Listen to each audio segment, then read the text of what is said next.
श्रीमन्नारायण नारायण सियावर रामचंद्र की जय। मोर मुकुट वंशी। आज दोपहर के समय, जबकि मेरी 4 बजे से 5 बजे की टेम थी,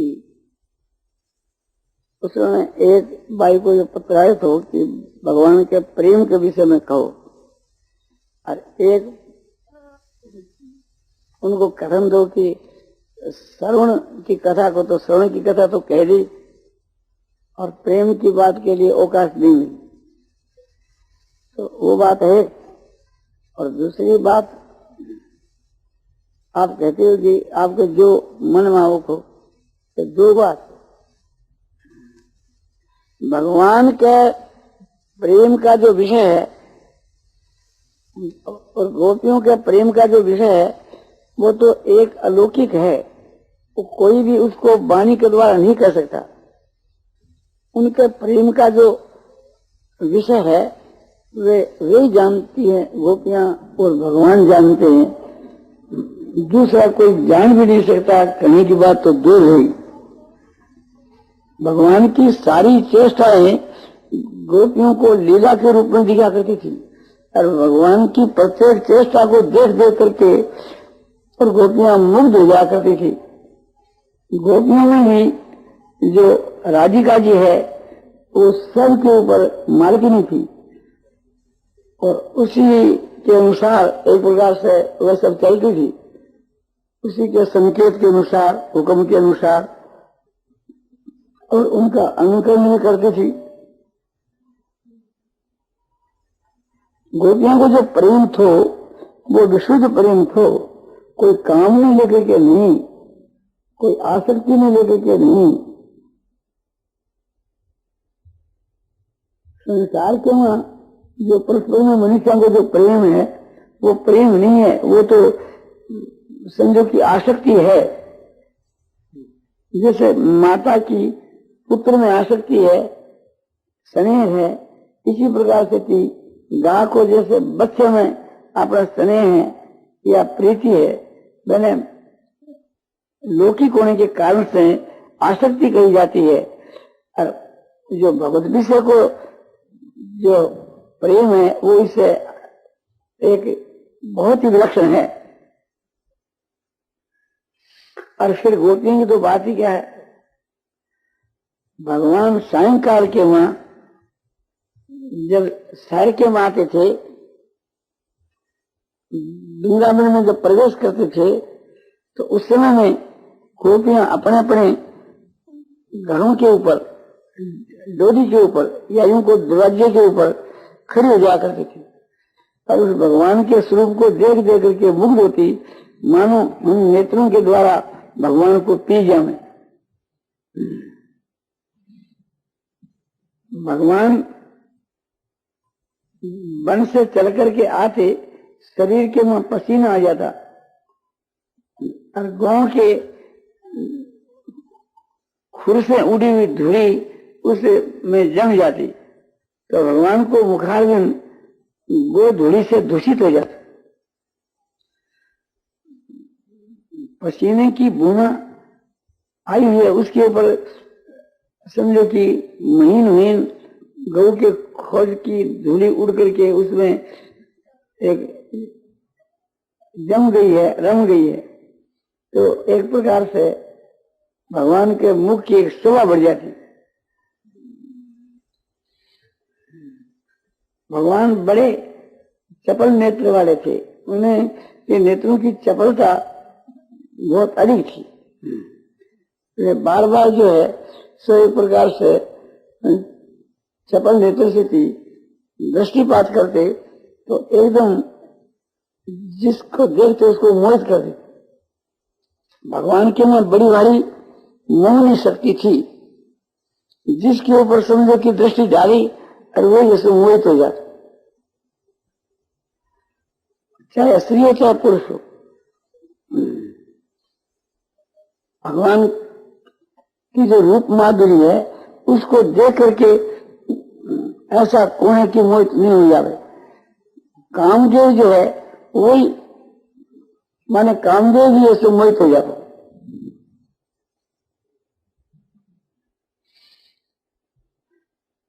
भगवान के गुण भी मधुर, चरित्र भी मधुर, भगवान के वस्त्र भी मधुर, आभूषण भी मधुर, और भगवान की जो बंसी है वो भी मधुर, और उस बंसी की ध्वनि भी मधुर, भगवान की वाणी भी मधुर, और भगवान की सुगंध है वो भी मधुर।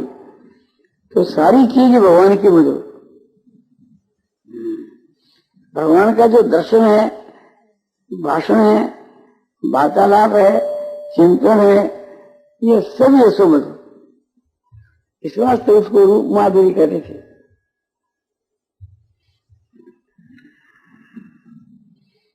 भगवान जिस मार्ग से निकलते थे,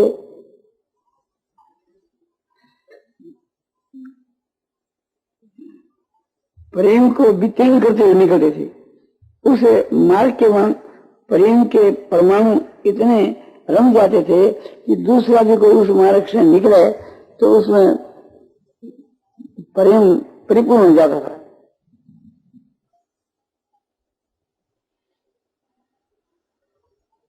नारायण नारायण नारायण श्रीमन नारायण नारायण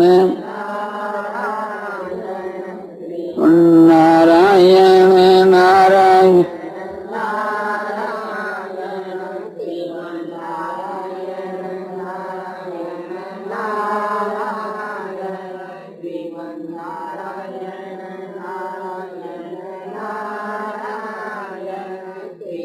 नारायण नारायण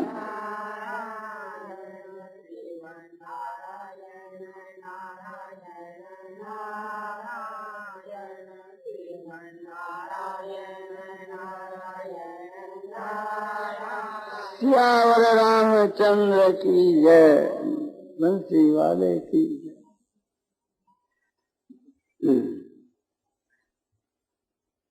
भगवान को नाम उच्चारण करने के समय में एकदम मुग्ध हो जाना चाहिए, प्रेम के वहां एकदम मग्न हो जाना चाहिए।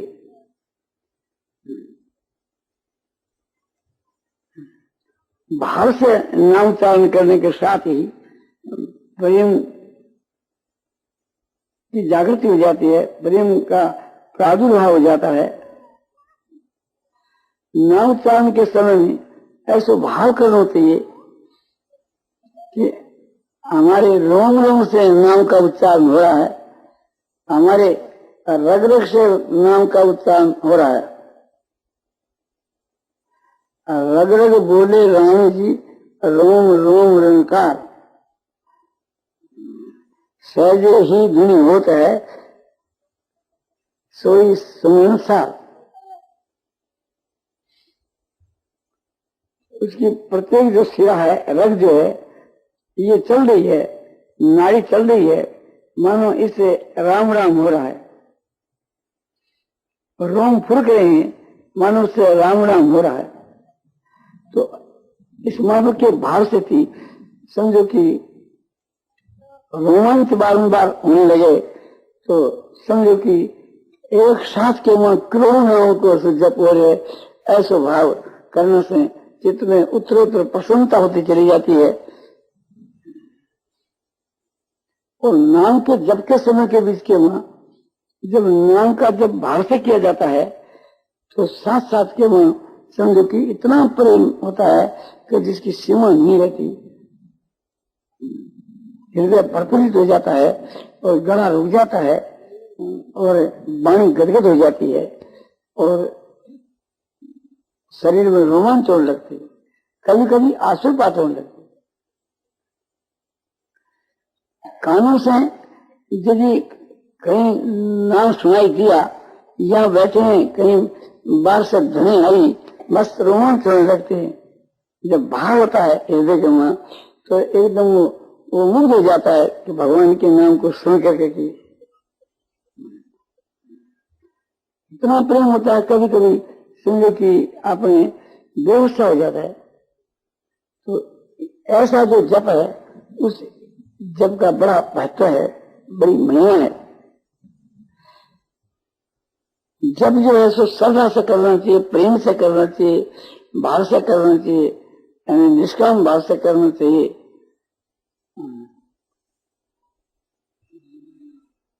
और उसका तार नहीं टूटना चाहिए। जब मन में प्रेम हो जाता है तो तार टूटता ही नहीं।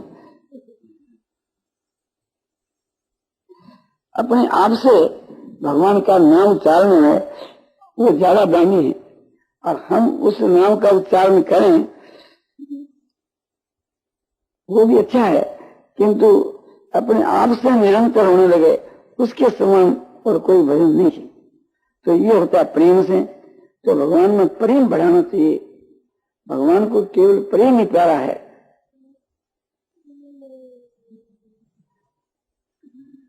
इसी प्रकार से भगवान का जब हम ध्यान करें तो वो ध्यान खूब उच्च कोटि का होना चाहिए।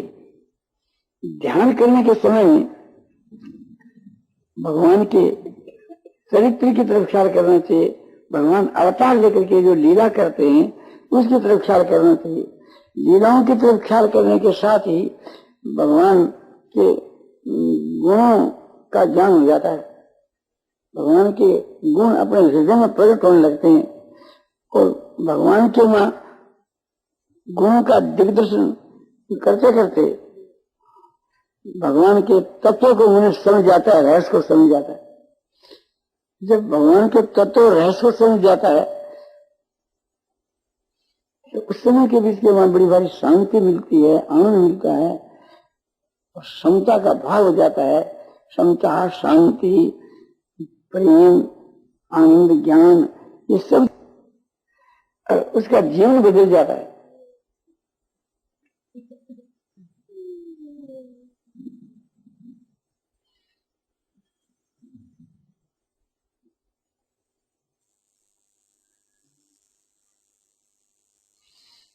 तो भगवान ने कहा कि तो हम लोगों को उससे भी बढ़कर भगवान से प्रेम करना चाहिए। गीता में ये बात बतलाई है। इस गीता शास्त्र का जो मेरे भक्तों में प्रचार करता है,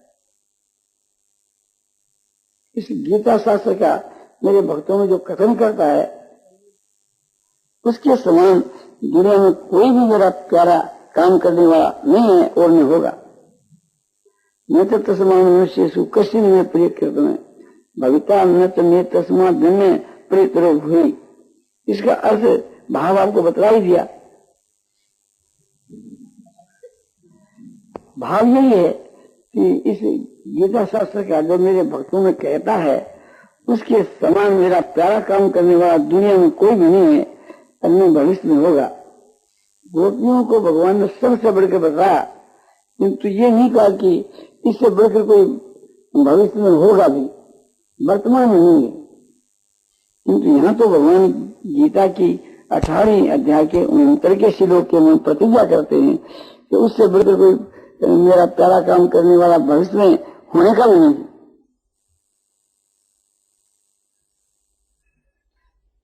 ये मनुष्य का जो शरीर है भगवान के में प्रेम करने के लिए मिला है। तो भगवान के प्रेम के सिवा कोई वस्तु नहीं है। ऐसा जो भगवान का प्रेम है उससे भगवान प्रकट होते हैं।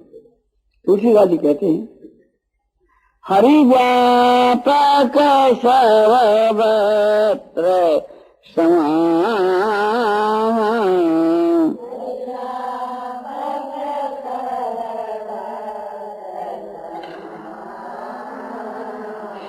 प्रेम के प्रगट होई में जान।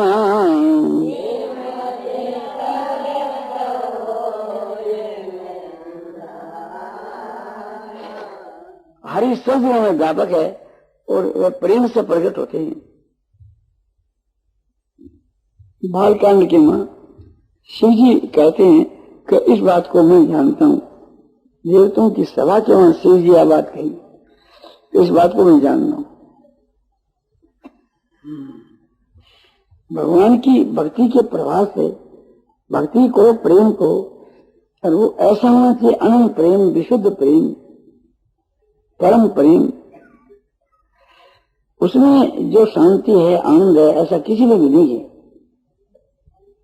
भगवान चाहे दर्शन नहीं दे, किंतु परम प्रेम दे दें। जो परम प्रेम भगवान में हो जाता है तो फिर भगवान उसके अधीन हो जाते हैं। भगवान ने खुद कहा है कि मैं भक्त पराधीन हूं, मैं भक्तों के पराधीन हूं।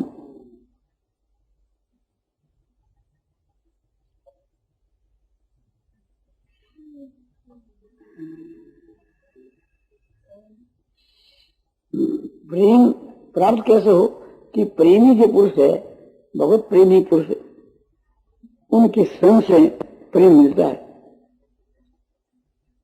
तो भगवत संगी संगा नाम, भगवान के में जिनका प्रेम है वो भगवत संगी, और उनका जो संग है उनके संग से प्रेम मिलता है,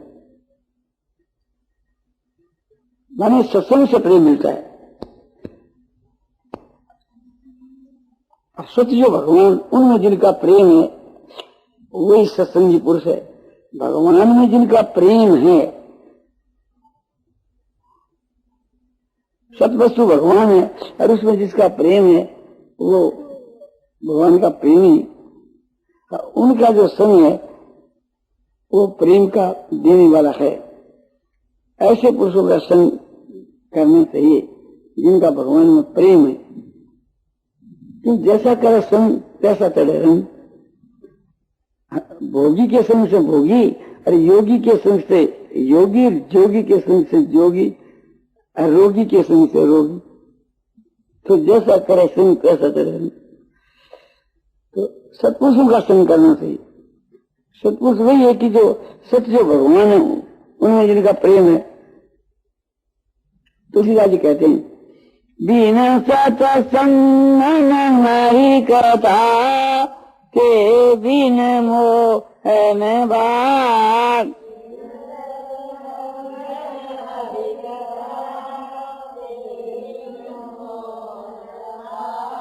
मोह गए बिनु राम पद, होहिन दृढ़ अनुराग।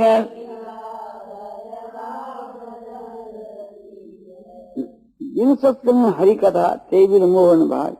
बिना सत्संग के बिना, सत्पुरुषों के संग के बिना हरि की कथा नहीं मिलती। कहाँ मिलती है? उस हरि की कथा के बिना मोह जो है अज्ञान, उसका नाश नहीं होता। और बिना अज्ञान के नाश हुए बिना भगवान के में प्रेम नहीं होता, और बिना प्रेम हुए भगवान मिलते नहीं। तो भगवान से यदि मिलना है तो सत्संग करना चाहिए। सत्संग की और भी बड़ी महिमा गाई है। तात स्वर्ग अपवर्ग सुख है, धैर्य तुला एक अंग।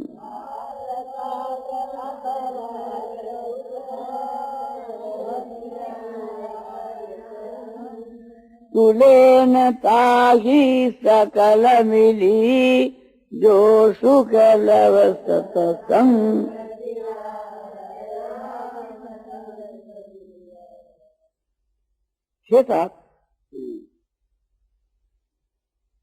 स्वर्ग का जो सुख है और मुक्ति का जो सुख है, दोनों को तराजू के एक पलड़े पर रख दो और दूसरी तरफ के वहां एक क्षण का सत्संग रख दो, तो उस एक क्षण के सत्संग के समान वह दोनों मिलकर के विधि हुए। तुलसीदास जी कहते हैं। तो बात यह है कि ऐसा जो सत्संग है जिसकी महिमा गाई है वह आजकल के समय में बहुत ही कम है। एक नंबर का सत्संग तो भगवान का संग ही एक नंबर सत्संग है। भगवान के समान कोई सत्पुरुष नहीं है, इस वास्ते ऐसे सत्पुरुष का संग ही सत्संग है। या भगवान के में जो प्रेम है, सत्य जो भगवान उसमें जो प्रेम है वो भी अपने सत्य में संग सत्संग। और दो नंबर में वो है कि भगवान के जो प्रेमी भक्त है, महात्मा पुरुष है, उन पुरुषों का जो संग है वो दो नंबर का सत्संग है। तीसरे नंबर का सत्संग वह है जो परमात्मा की प्राप्ति के वास्ते प्रयत्न करने वाले, ऐसे जो साधक हैं, जिज्ञासु हैं, उन पुरुषों का संग भी सत्संग है। और चौथे नंबर के बीच के वहां ये सब न मिले तो शेष के बीच के वहां सत शास्त्रों का संग भी सत्संग। भगवान के वहां भक्ति होने से थी, दुर्गुण उसके पास नहीं आ सकते, स्वाभाविक उसके वहां सद्गुण आ जाते हैं, इस वास्ते दुर्गुण वहां ठहर नहीं सकते। जैसे सूर्योदय होने के बाद में अंधकार नहीं रह सकता, जैसे ज्ञान उदय होने पर फिर अज्ञान नहीं रह सकता, इसी प्रकार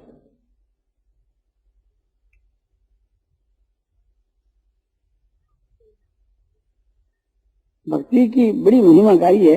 ईश्वर में जो भक्ति है और ईश्वर में जो प्रेम है, दोनों एक ही बात है। ईश्वर परानुरक्ति भक्ति, ये लक्षण आपने नारद जी ने किया है कि ईश्वर में जो परम अनुराग है उसी का नाम भक्ति है। असली भक्ति वही है कि जो भगवान के अनुराग माने प्रेम हुए, ईश्वर में जो प्रेम है वही भक्ति है। और भक्ति रूपी मणि जब हृदय में वास करती है तो ये काम क्रोध आदि उसके पास ही नहीं आ सकते। और जब तक उसमें काम क्रोध आ रहे हैं तो वो ईश्वर का सच्चा भक्त नहीं है। राम भक्ति मणि उर बस जाके,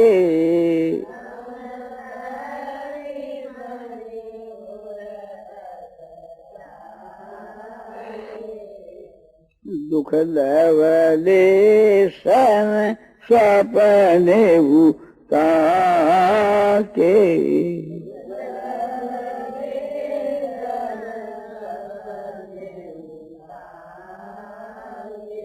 जिसके हृदय में भगवान राम की भक्ति वास करती है, भक्ति मणि जिसके हृदय में वास करती है,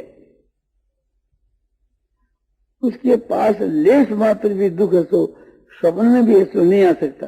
जागृत की तो बात ही क्या है, स्वप्न के बीच के मां भी उसके कभी समझो कि लेस मात्र भी दुख, चिंता, शोक ये नहीं आ सकती। बसही भक्ति मणि जेगी उर माही,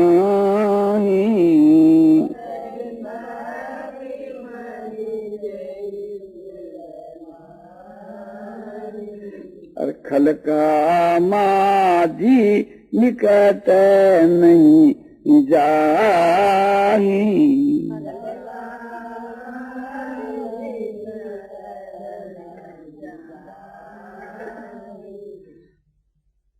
जिसके हृदय के वहां भक्ति में वास करती है, राम भक्ति में जिसके हृदय में वास करती है, काम को आदि लेकर के जितने खल माने जो दुष्ट है उसके पास ऐसा नहीं ठहर सकते। काम, क्रोध, लोभ, मोह, मद, मत्सरता, राग, द्वेष आदि जो बहुत से जो आसुरी संप्रदाय के जो लक्षण जो है, ये जो दुर्गुण जो है उसके पास ही नहीं आ सकते। जिसके हृदय में भगवान की भक्ति में ही वास करते हैं। इस बात को ध्यान में रख करके सब काम छोड़ करके भगवान की भक्ति के वहां एकदम लग जाना चाहिए और आपको विश्वास करना चाहिए कि भगवान की भक्ति में, भगवान के प्रेम होने पर जो आनंद आता है वो आनंद कहीं भी दुनिया के में नहीं है। तो ऐसे आनंद को छोड़ करके जो संसार के विषय भोग रूपी धूल को जो चाहता है उसको सब धिक्कार देते हैं। उसे का जो जन्म हो व्यर्थ है, बल्कि माता पिता का दोष नहीं तो ये कहना चाहिए कि उसे को जन्मने वालों को भी धिक्कार है कि ऐसे को जन्म देकर के पृथ्वी पर बोझा ही बढ़ाया। यदि उसका समझो कि मनुष्य के शरीर में जन्म नहीं होगा, कहीं वृक्ष के रूप में होता तो लोग छाया तो बैठते या उससे फल मिलता। और मनुष्य का शरीर पाकर के जो विषय भोगों में अपना समय बिताया है, उनकी तो इज्जत कुत्ते के समान है। आहार निद्रा भय मैथुनानी सामान्य चेतानी नारायण पशुनाम, आहार, निद्रा, भय, मैथुन ये मनुष्यों में और पशुओं में सामान्य होते हैं। तो फिर पशुओं में और मनुष्य में फर्क ही क्या रहा? तो ये मनुष्य का जो शरीर है संसार के विषय भोगों के लिए नहीं मिला है, और महामूर्ख है जो मनुष्य के शरीर को पाकर के और भोगों के बीच के में अपनी आयु को बिताता है।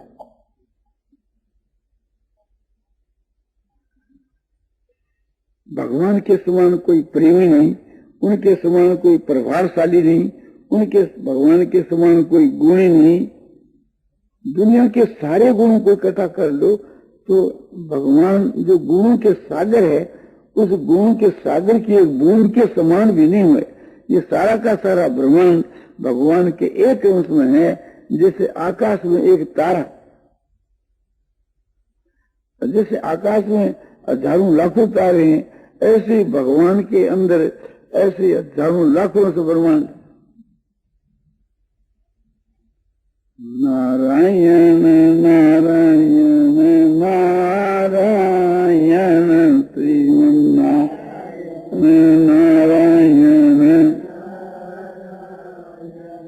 श्रीमन्नारायण नारायण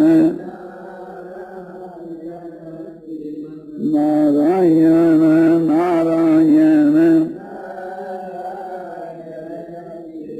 नारायण नारायण नारायण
रामचंद्र की जय, मोर बंसी वाले की जय। और आपको प्रेम की बात बतलाई जाती है कि भगवान श्री कृष्ण जी की प्रत्येक लीला को देख देख करके जो गोपियां और गोप एकदम मुग्ध हो जाते थे। भगवान की जो चाल है, भगवान की जो बोली है, भगवान के नेत्रों का जो कटाक्ष है, एक एक चीज भगवान की समझो की मुग्ध करने वाली। उसको याद करने से रोमांच उठते हैं और प्रेम का प्रादुर्भाव हो जाता है। ऐसे भगवान उनको छोड़ करके और संसार के विषय भोगों के मन जो रमते हैं, बतलाइए कि उनकी जितनी निंदा की जाती थोड़ी, भगवान जैसे पदार्थ को छोड़ करके जो स्वाभाविक क्यों है प्रेम होना चाहिए, क्योंकि ये जीवात्मा उसका अंश है, इसलिए अंश में स्वाभाविक प्रेम होना ही चाहिए। ये उसका एक समझो कि अंश है।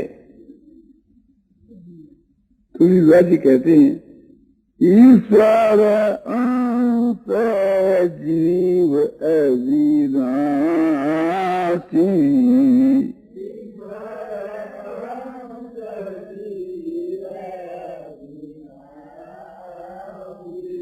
चेतन अमल सहज सुख राशि,